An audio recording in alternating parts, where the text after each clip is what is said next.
Kenya के साम्राज्यवाद विरोधी नेता जोमो केन्याटा का एक प्रसिद्ध कथन है, जब ईसाई मिशनरी अफ्रीका आए तो उनके पास बाइबल थी और हमारे पास जमीन। उन्होंने हमसे कहा, आंखें बंद करके प्रार्थना करो। जब हमने आंखें खोली तो पाया कि उनके पास जमीन थी और हमारे पास बाइबल। जोमो केन्याटा जब पैदा हुए थे उसके बहुत पहले ही भारत में एक सामान्य वनवासी नौजवान ने ईसाई मिशनरियों की इस धूर्तता को भांप लिया था। उसने इस खतरे को न केवल समझा बल्कि अपने पूरे समाज को भी सजग करने के लिए अपना सर्वस्व बलिदान कर दिया। लोग उन्हें बिरसा मुंडा के नाम से जानते हैं। जनजातीय हिंदू समाज आज बिरसा मुंडा को भगवान की तरह पूजता है, क्योंकि वही थे जिन्होंने लगभग 150 वर्ष पूर्व जनजातीय समाज और उनकी हजारों वर्ष प्राचीन संस्कृति को ईसाई मिशनरियों की गिद्ध दृष्टि से बचा लिया था। झारखंड, ओडिशा से लेकर छत्तीसगढ़ और आंध्र प्रदेश तक हम ईसाई धर्मांतरण का जो नंगा नाच देखते हैं, अगर बिरसा मुंडा न होते तो वो काम 100 साल पहले ही पूरा हो चुका होता। आज जहां पर झारखंड राज्य है, वह कभी बंगाल प्रेसिडेंसी का हिस्सा हुआ करता था। यहां रांची के पास लोहरदग्गा जिले में 15 नवंबर वर्ष 1875 को बिरसा मुंडा का जन्म हुआ था। वो बृहस्पतिवार का दिन था, इसलिए माता पिता ने उनका नाम बिरसा रखा। बिरसा पढ़ने लिखने में बहुत तेज थे, इसलिए गांव के स्कूल के बाद उनका नाम ईसाई मिशनरी स्कूल में लिखवा दिया गया। मिशनरी स्कूल में प्रवेश के लिए ईसाई बनना आवश्यक था। बिरसा मुंडा का भी धर्मांतरण कर दिया गया और वो बिरसा मुंडा से बिरसा डेविड बन गए। स्कूल में ही बिरसा समझ गए कि ईसाई मिशनरी जनजातियों की संस्कृति को नष्ट करना और जंगलों की जमीन हड़पना चाहती हैं। बिरसा ने मिशनरी स्कूल और ईसाई मजहब दोनों का त्याग कर दिया और वापस अपने मूल धर्म को अपना लिया।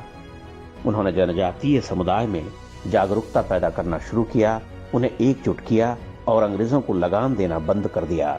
इससे ईसाई मिशनरियां तिलमिला गईं और अंग्रेज सरकार में खलबली मच गई। बिरसा मुंडा पर मुकदमा चलाया गया। मात्र 20 वर्ष के बिरसा को जेल की सजा सुना दी गई। इसके बाद तो पूरे वनवासी क्षेत्र में ऐसी चिंगारी भड़की जिससे पैदा लपटों को काबू करना अंग्रेजों के लिए असंभव हो गया। बिरसा ने इस क्रांति का नाम उल गुलान रखा, जिसका अर्थ होता है भारी कोहराम।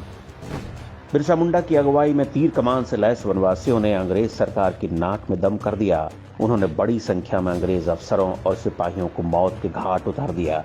बिरसा की छापामार शैली का अंग्रेजों के पास कोई जवाब नहीं था। उनका बंदूकों से लैस होना भी वनवासियों के तीर कमान के आगे लाचार था। बिरसा के बढ़ते बल को देखकर अंग्रेजों के सिर पर खून सवार हो चुका था।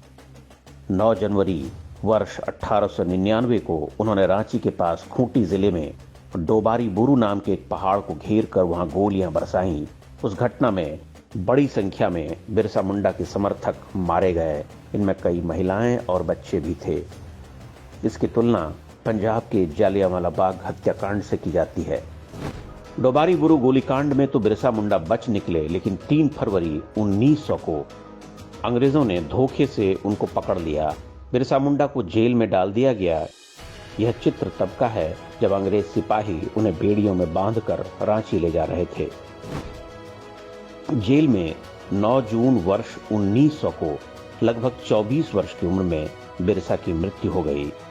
अंग्रेजों ने कहा मौत हैजे से हुई है, लेकिन माना जाता है कि उन्हें खाने में आर्सेनिक जहर दिया गया था।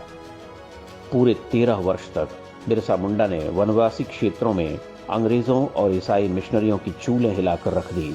उन्होंने जो जागृति पैदा की, उसका प्रभाव यहाँ के समाज पर देखा जा सकता है। बिरसा ने जनजातीय समाज में सुधार के लिए कुछ नियम बनाए थे। इन्हें बिरसायत पंथ कहा जाता है।